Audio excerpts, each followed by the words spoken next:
Today we're going to be talking about the illusion of the driver's seat.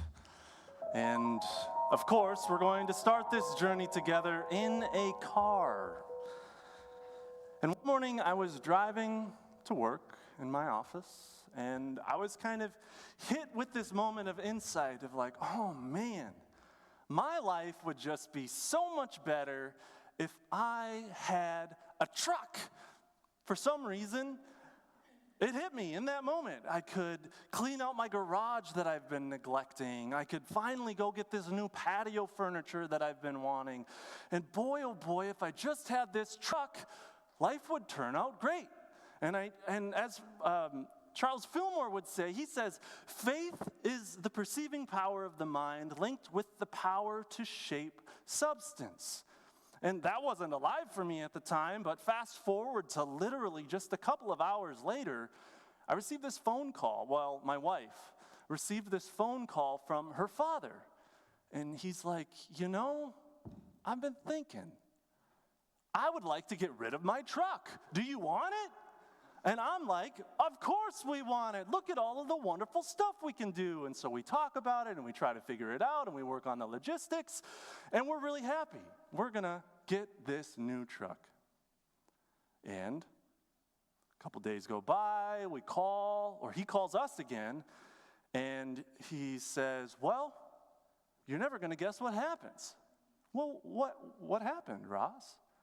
Last night, the truck was stolen. And somebody literally broke into the truck and took it. There goes the vision. There goes that moment of, I am connected to God. I had this thought of this truck, and it just appeared in front of us. And, well, it doesn't end there. Why would it? A couple of days later, well, they found the truck. Oh, great. Where is it?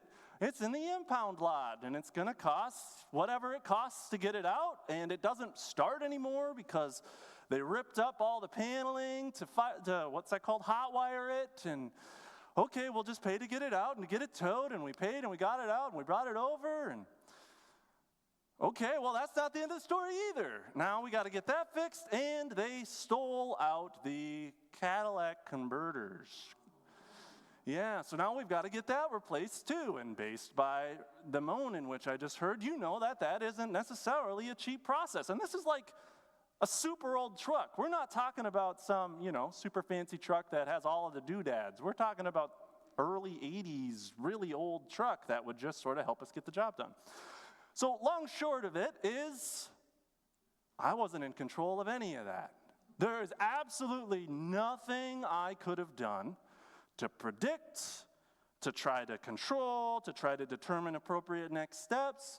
We were just sort of in an innocent, reactive mode to a situation like that. Now, that's an innocent example of where you're completely out of control, right? Life isn't always so innocent. So here's another example, a real-world example that hits the heartstrings a little bit more in one of those moments where letting go of control is a lot more challenging than the innocence of just a new truck that I wanted to. So again, I think I was driving to work in this story too. Man, maybe I work too much. Maybe that's the problem. And I get a phone call from my aunt. And I'll just leave the person's identity anonymous just for the sake of their sovereignty. But we'll just say somebody I deeply cared about was having a sort of hallucinogenic experience. They weren't grounded. They didn't remember their name. They didn't remember what year it was. They were talking to all sorts of invisible beings, not making any sense. And it was very, very clear to me that this person needed help. And I care a lot, and I knew that I needed to set things down and run and be of service. So I did. And I dropped everything, and I hopped in my car, and I drove up there. And at this time, somebody else I care about was with him and guiding him through this journey of trying to get himself grounded again from his manic episode. And we got to the hospital, and, we did our best to stay in the energy of playfulness and not to deny his falsehoods, but to enter his world to conform and provide a sense of safety. I was there for, 4 or 5 hours, just sitting with him, laughing with him, crying with him. There were moments when the lights came on and he remembered, and then just like that, he was gone again. And the doctors determined that, hey, I think it's best if we admit him into a ward to try to help him restabilize. And so we did. And I said my goodbyes. It's time for me to get back home to try to figure out appropriate next steps. And I left. And we were told the next day that he was going to be transferred to this facility, and he was. And then I call the facility to make sure that he is safe, that he's arrived, that the doctors know I'm his sort of point of contact. And the facility's response was rather peculiar. I cannot confirm nor deny that this person is in this facility. What do you mean you cannot confirm or deny? I was told that he was getting sent here. And I could feel the bubbling that was starting to aliven within me. I'll save all of the details, but long and short of it is they ended up filing the paperwork incorrectly. And when they filed the paperwork incorrectly, I was completely locked out of this person's care. And that was really challenging for me because he couldn't articulate a coherent sentence, let alone advocate for himself or give the doctor updates on things. And I was locked out of his care for 2 weeks, where I wasn't in touch with him at all, couldn't talk to a doctor. Every time I tried to call the facility, I was met with a sense of aggression on we know what we're doing, and I've been working here 30 years, that sort of style. And what do? In my young tenacity, I called lawyers, I talked to them. I called social workers, I talked to them, and everybody was telling me the same thing. You need to wait this out. Wait it out? I love this person. I'm supposed to be their protector. I'm supposed to be there helping and guiding and trying to figure this out to remind them that everything is okay. But I could not. And that's beyond my control. But it's in these moments that are real life. I mean, let's face it, that's a real life moment where setting down this idea of control or realizing I'm not in the driver's seat is the single most challenging thing to do. And I'm not here to say that you need to wave some magic wand and bypass all of those complicated feelings that you navigate while you're trying to figure that out. But I am here to say that there is another option. And so just to round out that circle so you're not feeling worried at all, we ended up getting in touch with the state social worker a couple of weeks later. That state social worker really did everything they could to get us in there. We got a piece of paperwork signed, and we were able to reclaim access with helping that person. And they're doing great now. So that's a really good sign, just to kind of not leave you hanging there. But it was really challenging for me, in particular, to let go of that control in that moment. If you know me, I like to be helpful, and I like to do everything I can to be helpful. But simply put, that's not always the best thing to do. Sometimes we need to watch the fire burn. Sometimes we need to cook s'mores on it. I don't know, who knows? So the question becomes, well then, why do we, as human beings, crave control so badly? I don't know, maybe I'm the only one who craves control. Am I the only one? Oh, no, I'm not? Oh, thank goodness. I thought I was alone in this. And here's my ponderings about this question. I can only speak for myself, but perhaps you'll find some relatability in this. I crave control because it creates an illusion of certainty. And that illusion creates a promise of safety, the comfort of order, the comfort of knowing what's next and the predictability of it all.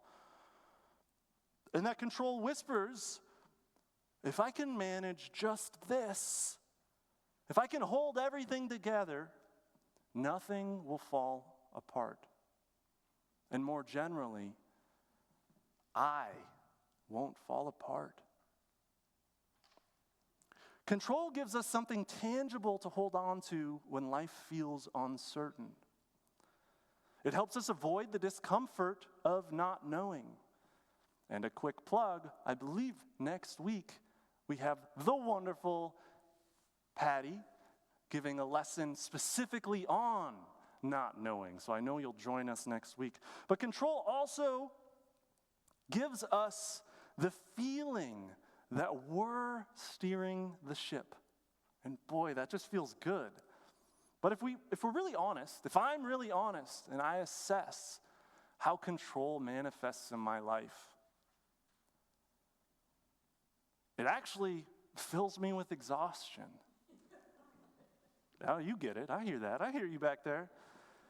It fills me with worry. It fills my body with tension. And perhaps more than anything, it distances me from faith, from a sense of trust in something larger, something wiser and more loving than simply my own efforts. What we're really invited to then is the opposite, the other side of that coin, trust. Not as a passive waiting, but as an active, intentional posture. Trust says, I don't have to hold it all together. I wish I learned that in my late teens.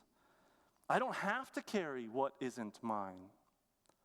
I can soften my grip and let Spirit meet me where I am. And that brings me back to those wise words Murdo Fillmore wrote in the healing letters. Or excuse me, this is from How to Let God Help You. We must learn to let go, to trust, and to relax into the activity of Spirit.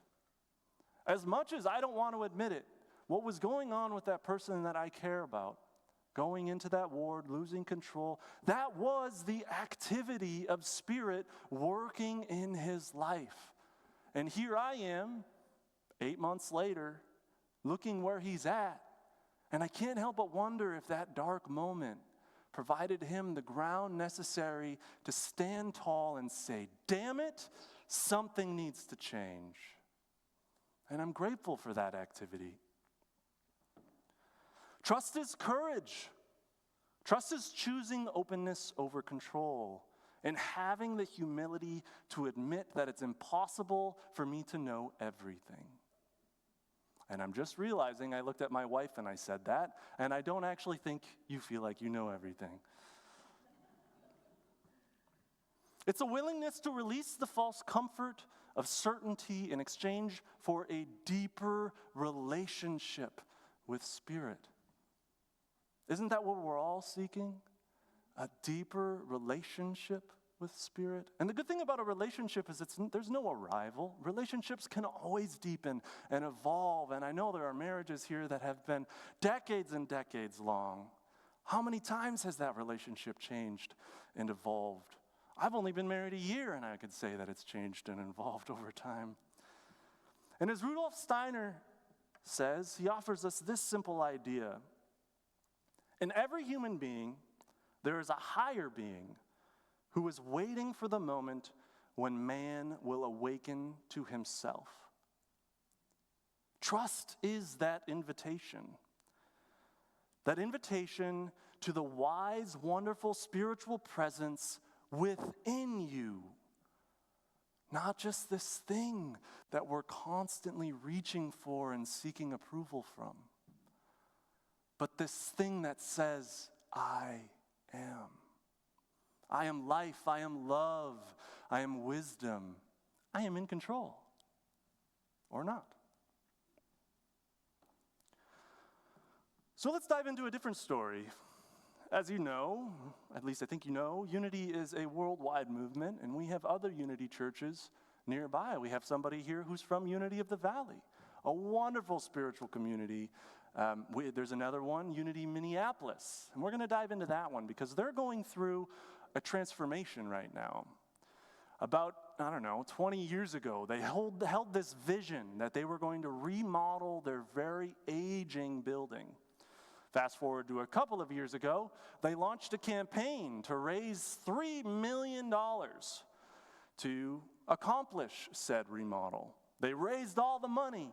They found the contractor. And finally, before they know it, they broke ground and got to work. Well, during the ceremony of leaving the building, the last service in the building, Reverend Pat Williamson, the senior minister there, who was delightful, reminded everybody, hey, this is going to be a journey. And I just want to remind you to have faith in the middle. And what happens as this story unfolds makes that statement really, really important. Because about 3 months into construction, the general contracting company filed for bankruptcy and said, sorry, we can't help you anymore. Not only did they file for bankruptcy, they had piles and piles and piles of outstanding bills to subcontractors that they have not paid. So, in the response to Spirit's activity, they got to work. They found a new contractor to take care of it, and it took some time, and there was additional expenses, and they signed the dotted line, and before you knew it, they got to work. And at this time, it's winter. There's not much you can do outside, so they got to work on the inside, and they started inspecting the work of the previous contractor. Lo and behold, they laid a massive concrete foundation that was not laid to code. So, they had to wait until spring to rip it all up and re-pour it. Faith in the middle, faith in the middle, faith in the middle. And they did.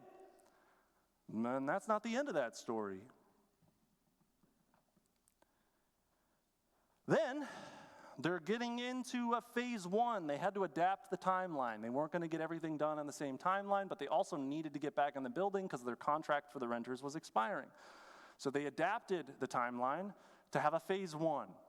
And they moved towards it. They were having an open house, and the day before the open house, they failed the fire marshal inspection. So they had to cancel the open house in sort of an urgent, reactionary way. Okay, well, the open house was 3 days before the first Sunday. No problem. Let's get it going. They pass the firehouse inspection. They finally get back in the building on that Sunday. Yeehaw. They're in the middle of the prayer that welcomes them back into Unity Minneapolis. And we all have these lovely devices. Have you ever gotten an Amber Alert on one of these things? Now imagine 300 of them going off at the same time during the blessing prayer. And that is what happened. And they laughed it off. This is the activity of Spirit. And they moved forward. And now today is their second Sunday in that new beautiful building as they continue through to phase 2 of that reconstruction. Faith in the middle are pretty wise words. So what am I getting at here? Well, letting go of control isn't about not playing an active role in building your life. Of course we have responsibilities. I'm not asking you to be passive and just let God take care of everything. But there is a subtle difference between control and responsibility. Control is about trying to manipulate outcomes. I want this exactly as it is, and here's how I want it. Well, how's that work for you? Responsibility, on the other hand, is about the ability to respond to something, to respond to the Spirit of life, and to do what is yours to do today. Responsibility asks us, how am I going to show up right now with what's in front of me? And when we trust ourselves to respond on what's truly ours, we stay grounded. We know what's a yes, More importantly, we know what's a no. But when we try to control, we do everything. And without realizing it, we take on what isn't ours. We mistake urgency for importance. We fall for false urgency, which is that kind of pressure that makes us react quickly, even when something isn't really urgent or needing our attention right now. We overdo, we overstep, and we burn out. So don't mishear me. It's very clearly not about doing more. It's about doing what's yours with clarity and with faith that you are well on your way towards whatever it is that you are seeking. Myrtle Fillmore reminds us, when we get still enough to listen and wise enough to trust, the next right thing becomes very clear. The next right thing. Not all the right things, not the next 10 years of right things, just this bite in front of us. That's responsibility. The ability to respond to what Myrtle calls the activity of spirit. Not controlling life, but meeting it with a gentle tenacity. Love, clarity, courage, and a willingness to face your life head on. Because here's the truth. Your heart is overflowing with possibility. And sometimes it's possibility that we simply cannot comprehend. And letting go makes all the difference. And this is one of my favorite quotes by the wonderful Charles Fillmore. I fairly sizzle with zeal and enthusiasm and spring forth with a mighty faith to do the things that ought to be done by me. Not the things that ought to be done by my wife or the things that ought to be done by my friends or the things that ought to be done tomorrow, today. And I think there's a huge amount of humility in this. I mean, I have to be humble to say, you know what? I don't have all the answers. I simply don't. And how could I? What a blasphemous thought. So here are some closing questions for you. I can't believe it's already been the 20 minutes. Where in your life are you forcing outcomes? Where in your life are you forcing outcomes? What is truly yours to do? And what can you lay down?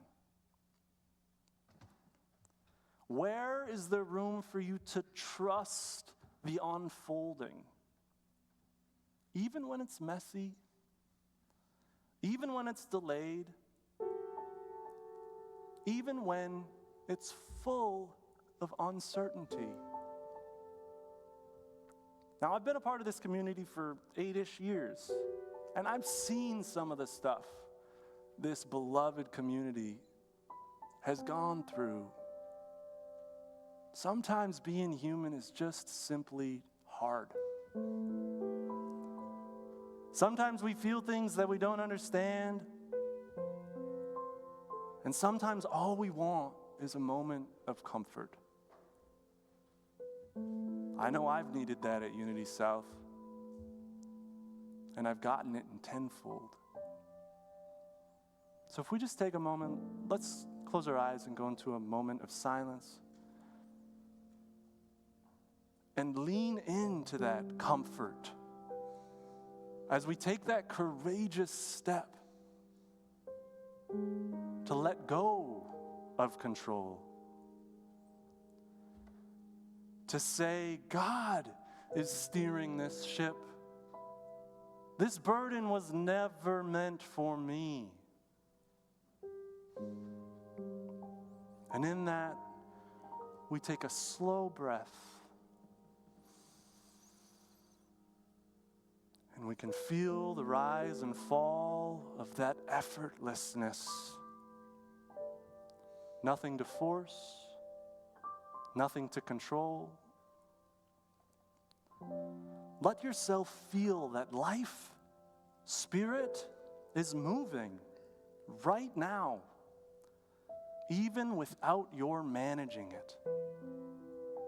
How breath happens, how hearts keep beating, how Spirit holds us, even when we let go. Notice what shifts when you loosen your grip. Notice the space that opens up. My friends, you are not alone. You are not without guidance. You are not without support.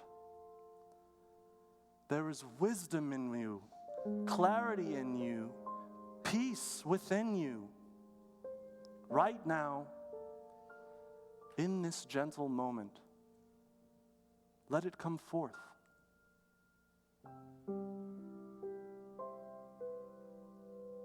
You don't have to force your way forward. You don't have to carry more than what's yours. Simply notice this truth.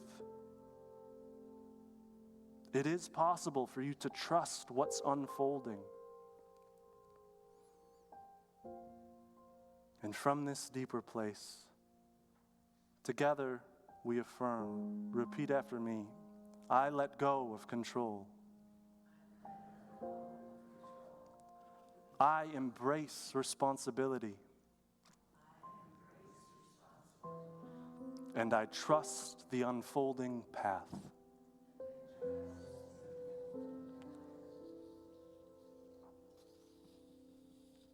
My friends, you are loved.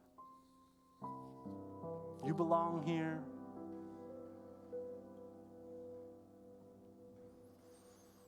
Ah.